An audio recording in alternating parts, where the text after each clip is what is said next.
Welcome to Phoenixes Rising from the Ashes into Purpose. I am Tennille, your transitional coach, here to guide you through your journey back to higher self, the being the Most High created you to be by revealing the mental weeds that have kept you repeating toxic patterns. Once removed, I give you the tools to heal those wounds and grow back in its place God's truth about you. The goal is to get you walking in your purpose and power. I have available now an introductory course titled, So You've Fallen, Who Said You Can't Get Up? For only $97. To get started, just click on the link in the description box to enroll. Also, check out the Cluster B playlist where I describe the tactics Cluster B disordered creatures use to break down their targets so that they're pliable. I love feedback, so never be afraid to leave a comment on this playlist or my Blue Phoenix Rising documentary series. Season 1 of BPR is detailing how I became homeless. Season 2 will be up sometime this year, 2021, so please have patience. Again, leave a comment and let me know if you can relate to these topics. Subscribe and share with someone who needs to hear they're not alone. Let's begin.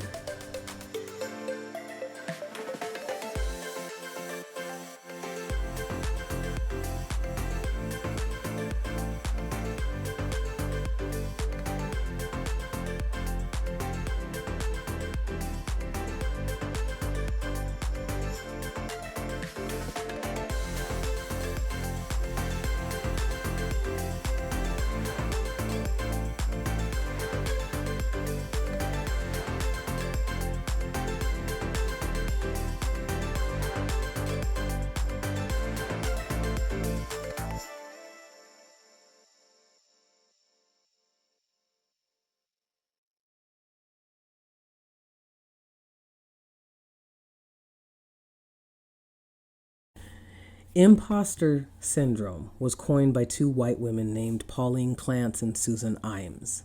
I hope I'm saying her last name right. They define it as a psychological pattern in which an individual doubts their skills, talents, or accomplishments and has a persistent internalized fear of being exposed as a fraud. Despite external evidence of their competence, those experiencing this phenomenon remain convinced that they are frauds and do not deserve all they have achieved. Individuals with imposterism incorrectly attribute their success to luck or interpret it as a result of deceiving others into thinking that they are more intelligent than they perceive themselves to be. So I think that there is actually truth to this when it comes to white supremacy and those who have gained wealth from it. It's guilt. I believe, though, for Black women, imposter syndrome is created via systematic racism and sexism.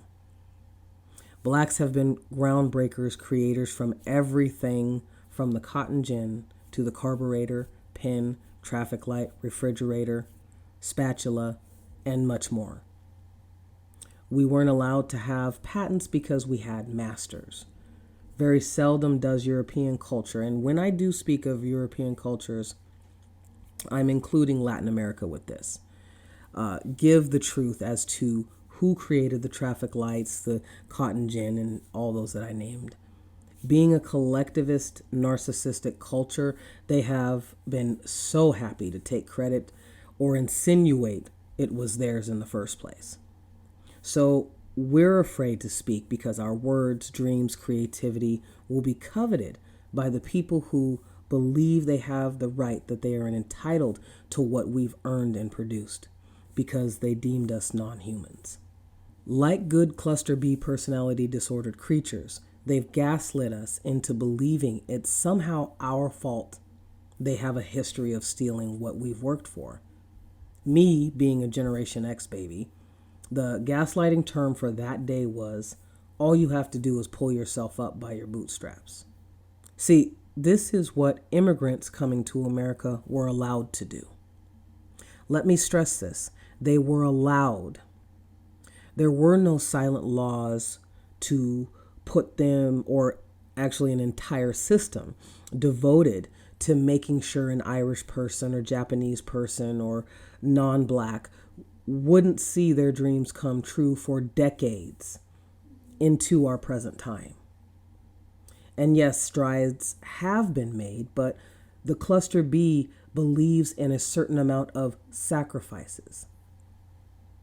And let's not forget the universal gaslighting of the public to believe that buying black from a black-owned business or watching films and black-centered TV shows is low class or quality. Whiteness is a better product. This song is better because it's sung by Adele or Sam Smith. Black people have been slandered until they've absorbed the lies told about them. That's the goal of the cluster B mentally ill persons, the psychopath, borderline personality, antisocial, sociopath, etc., to body or personality swap with empaths. Now think about that on a global scale. They get amnesia when we point to the fact that, of course, we've done this, but they've placed every type of roadblock in our path, including death. The cluster B doesn't want to take responsibility for their actions. So, again, they gaslight us and say, well, maybe it's your approach. You seem, well, angry. Try smiling and talking a little softer, more feminine. This is the reason why we're told as black children, I know I was, that we have to work 10 times harder. The cluster B personality doesn't want to see you succeed. They want you to be mesmerized by how well they've copied what you do naturally. Look at all the white R&B soul singers. The Voice TV show, in my opinion, is a prime example of the gaslighting and dehumanization of black singers who come on the show. So we've doubted our own greatness because of the spiritual, psychological abuse we've endured for generations by a group, not necessarily just white, who enjoy seeing our faces when they change the rules. They've been blessing blockers. Knowing the reason may not make anything on the outside change, but revealing brings healing. Healing gives you power. Knowing causes you to do things differently. In America, we're told we have to go through certain channels, but yet we know people, we've seen them, heard about them, been trained about them, who've lived their dreams and become millionaires, multimillionaires, billionaires, because they stepped outside of the system. They have been revered as gods. Yet we have been demonized and despised for daring to take our divinity back. For black women, the originators, creators, and healers, to feel as if being in her divinity and not on a stripper pole is the ultimate betrayal by humanity.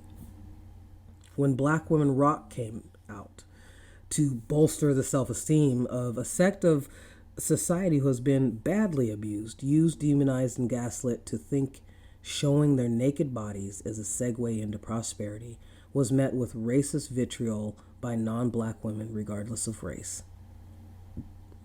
So don't strive to be a part of the dysfunction and toxic establishment. Be your own empire. You have it ingrained in your DNA. You're not an imposter, but the originator. The imposters plagiarized and built their wealth on. But their foundation isn't stable. You are multi-talented, and because you are a beloved child of the Most High, you'll never run out of creativity. So, let me know what your thoughts are in the comments below. Like, subscribe, and share with someone who needs to know they're not alone. There are links down below, of which is for enrollment into my introductory course called So You've Fallen, Who Said You Can't Get Up? I was going to raise the price, but I'm keeping it at $97, so get it while it's hot. Join also the Facebook group, and I plan on having weekly lives when we get enough members. The group is a safe, structured environment, among others, to talk amongst each other, and share feedback and give support for those of us who are starting over. So, remember, your blessings are in your ashes. Rise, Phoenix.